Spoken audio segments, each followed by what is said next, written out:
Hi guys, Tom here. I just want to share with you in a quick video some experience I had with a product to help get this motorcycle on the road sooner. It's a 1978 Suzuki GS750. Did not run when I got it home. It came with a lot of deferred maintenance. I changed the spark plugs, cleaned the carburetors, changed the air filter. And even after that, it still was difficult to get started.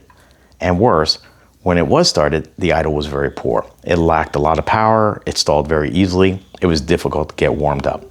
But I knew if I got some fresh gas through the system, it pretty much would fix all that. But to speed it up, I got some SeaFoam. So I used a higher concentration of 2 ounces for every 1 gallon of gas, and I have to say, I'm impressed. After 2 fill-ups, wow, this bike runs night and day. It starts easier, it idles smoother, it warms up faster, and I'm on the road sooner. So, I'm curious, what do you think of SeaFoam? Is it the miracle ointment or snake oil? Did I waste my money or did it really help with this bike?